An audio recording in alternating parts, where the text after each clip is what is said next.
Hello, dear friends. When you wait with impatient expectation, you yield your power to your egos, and they will always keep you from truth. The wise man is always patient, as the earth and heaven. Opinion piece.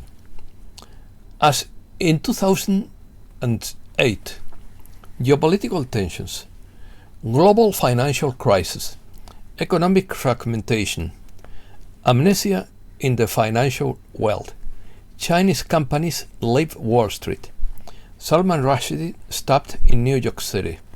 He's alive and has moved to safety. Ready or not, the transformation is already underway. Prices in Argentina up 71% year on year. Argentina seizes Venezuelan plane at US request. Paraguay's vice president resigns on corruption charges. Germany wants Algeria's gas pipeline to Almeria. Tons of dead fish in Oder River between Poland and Germany. Let's start. The possibility of a 2008-style global economic crisis is being acknowledged by financial authorities.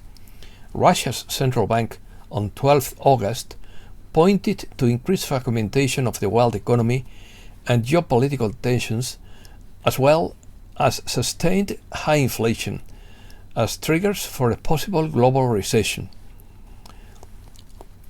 The 2008 crisis manifested itself in a sharp decline in leading indicators in most advanced economies, which subsequently turned into a global recession. Developing countries were also significantly affected. Increasing fragmentation of the global economy and geopolitical tensions, as well as sustained high inflation, could lead to a recession in the world's largest economies and consequently to an international economic crisis. The combination of these factors increases the imbalance in the world economy and could lead to a new global financial and economic crisis comparable in scale to 2007 and 2008 crisis. Collapse of the system. According to Peter B. Mayer, money creation through debt issuance must be kept in balance with economic growth.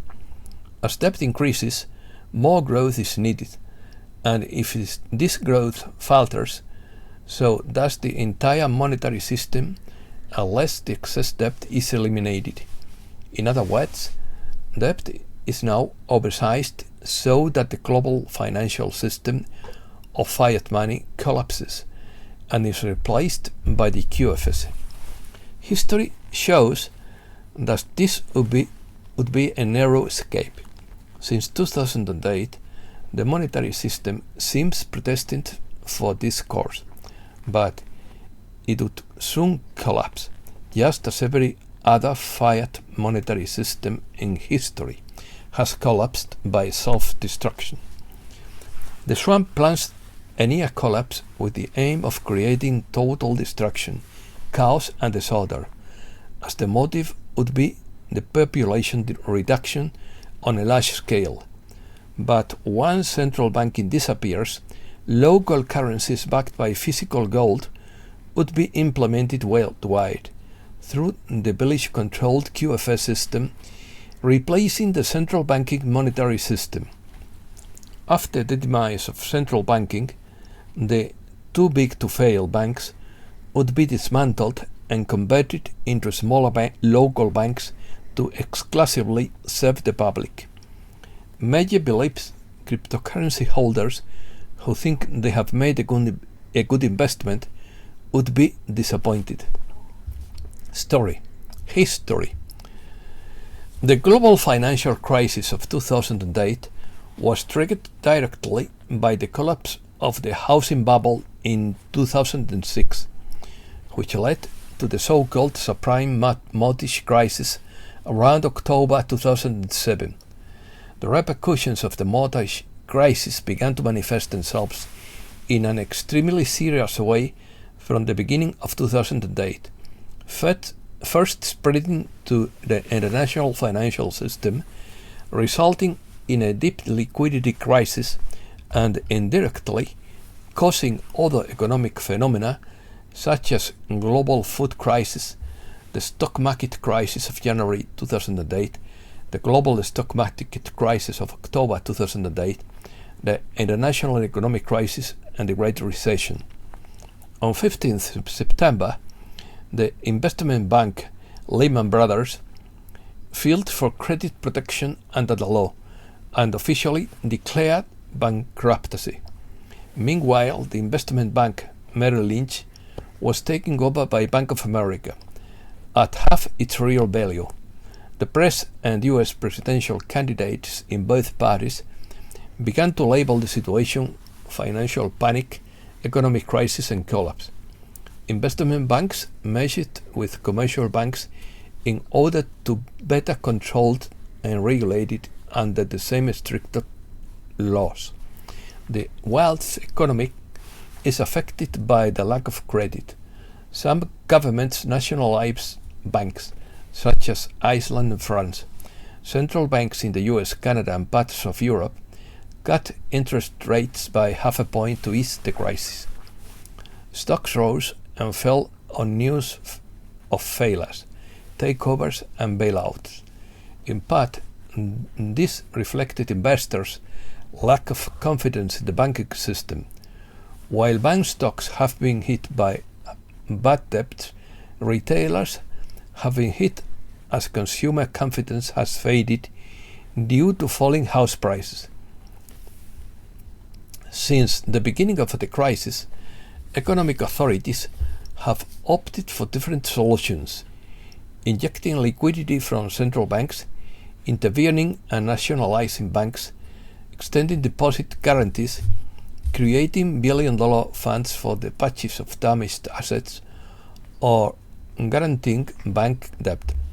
The measures seem to be aimed at maintaining the solvency of financial institutions, restoring confidence among financial institutions, calming stock market turbulence, and reassuring savings depositors. Europe. Monstrous forest fire is raging in southwest France. Firefighters from 6 European Union countries are trying to fight the blaze in France. Greece continues to fight dozens of forest fires every day. England and Wales on alert for another heatwave. Forest fire declared in the municipality of Loporzano, Huesca, Spain. The fire situation in Spain improves, but natural areas are closed due to the risk.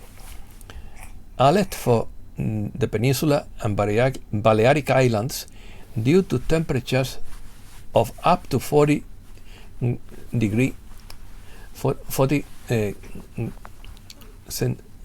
grades Celsius, a high risk of fire. Spain expects more than 7 million road journeys this weekend, 2.19% more than in 2021.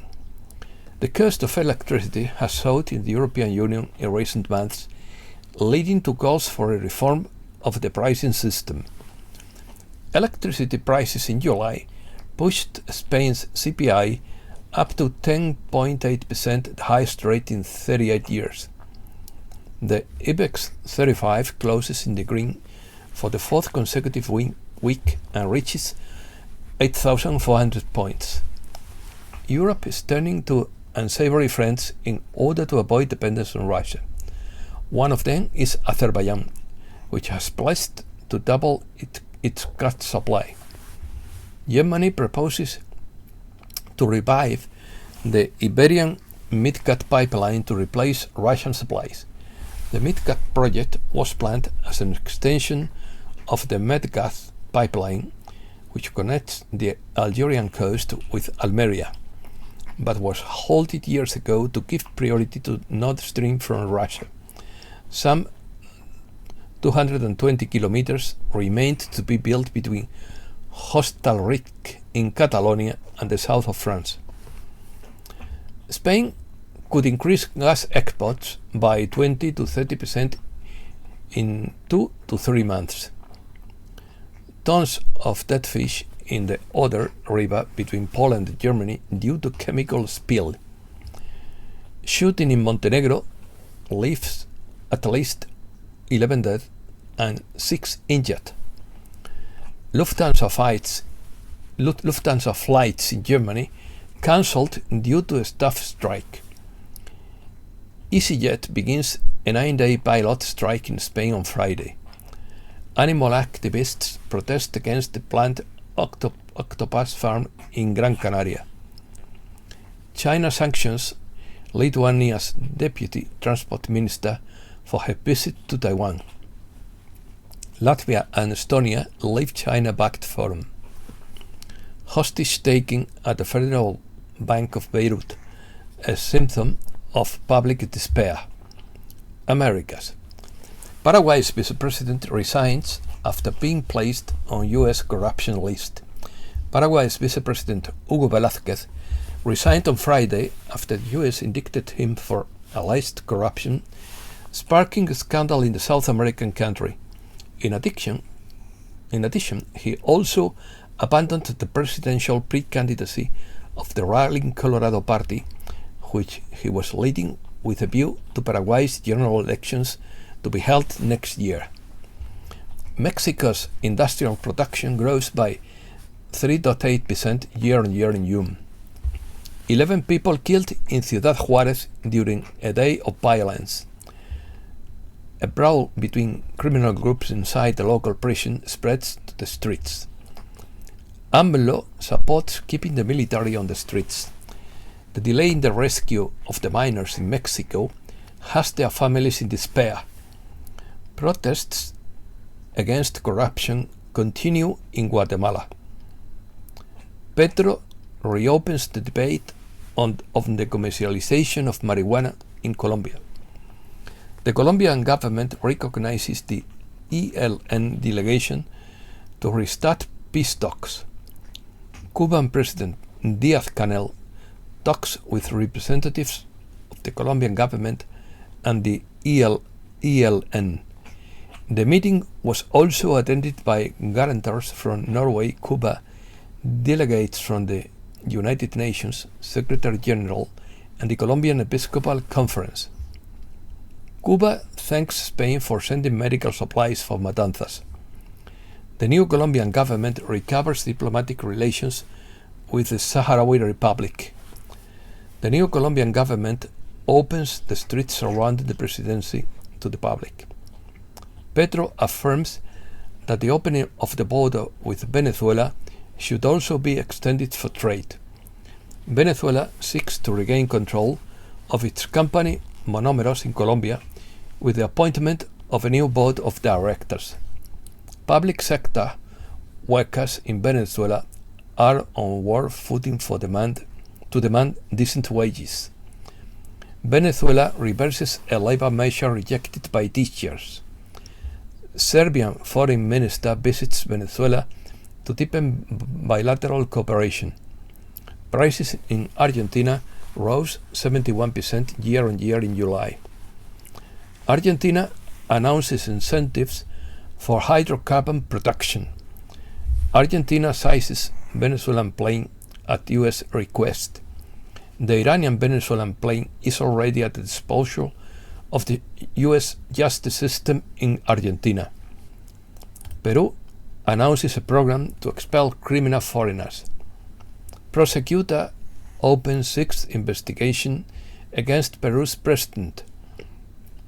Peru builds a sanctuary in an area where illegal detainees were killed. The Tiwinunca Reserve, an indigenous landmark to conserve Ecuador's Amazon. Ecuador fights illegal fishing by Chinese boats using Canadian satellite detection technology. 60% of migrants and refugees in Quito fear for their lives in their home country. The Vatican calls for understanding in Nicaragua. USA. A young man stabbed writer Salman Rushdie in the neck during an event in New York.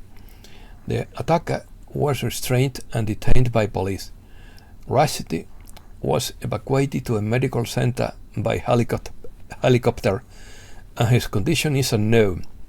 In quotes, he is alive and has been airlifted to safety, the governor of New York said at a press conference 2 hours after the event.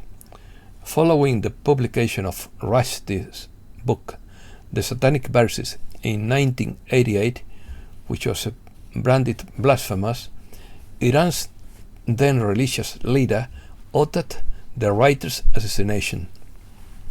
US unveils Iranian plot to assassinate former advisor John Bolton.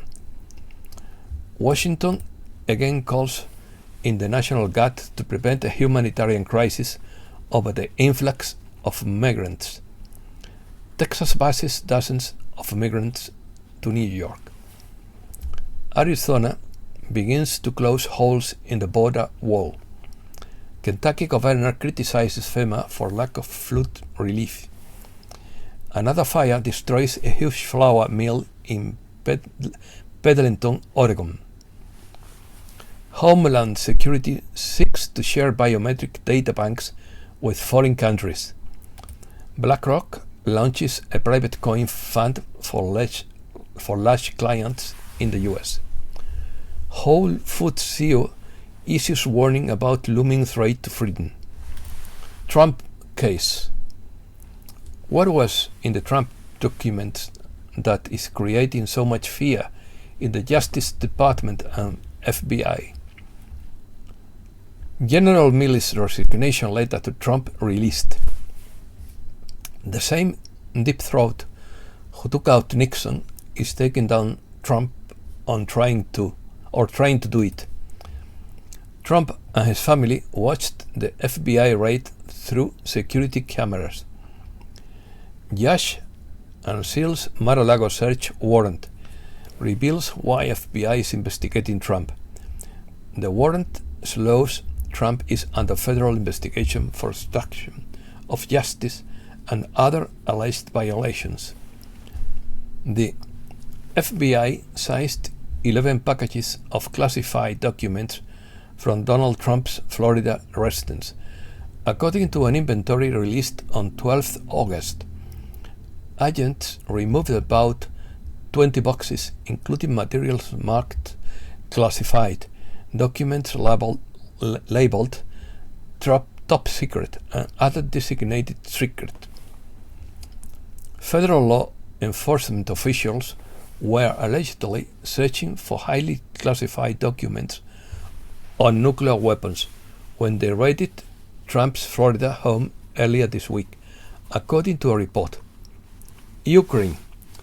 United Nations calls for an end to war activity in the Zaporizhia nuclear plant. Russia redoubles its airstrikes in the Donbass. A satellite shows 7 Russian planes destroyed in Crimea, the biggest one-day strike since 1945. Asia. Major Chinese companies delisted from the New York Stock Exchange. 5 major Chinese state-owned companies, including energy giants PetroChina and Sinopec, as well as Aluminium Corporation of China, Chinalco, China Life Insurance, and Shanghai-based subsidiary of Sinopec, have said they will apply to delist their shares from the New York Stock Exchange.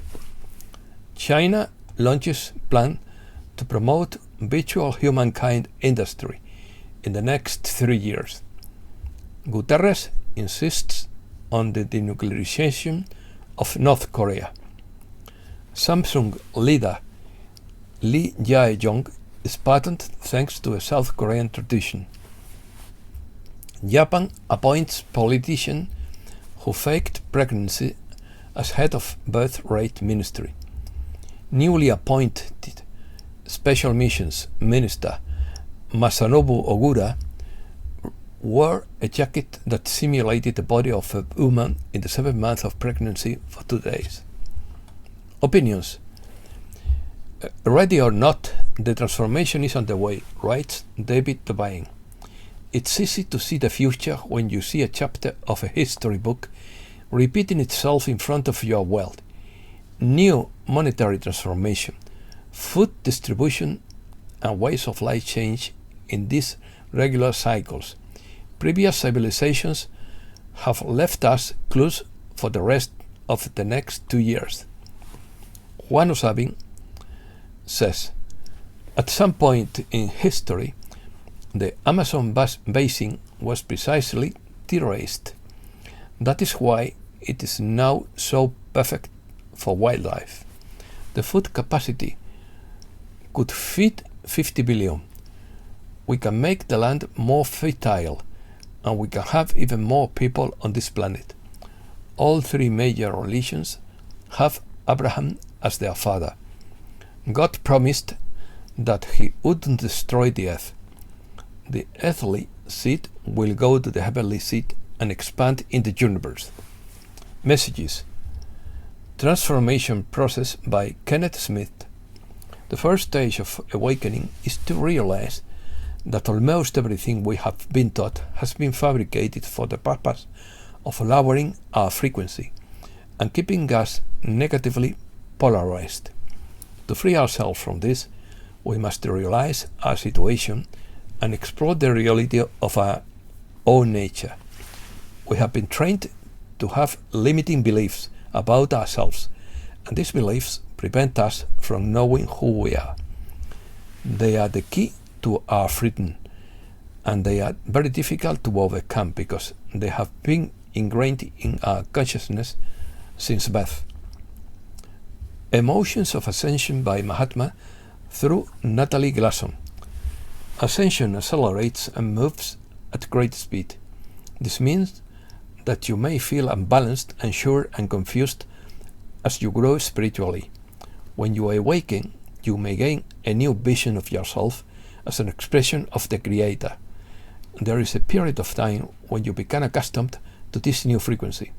This period of time is when your emotional body may experience heightened or dramatic reactions, when you become accustomed to a new understanding of awareness of energy.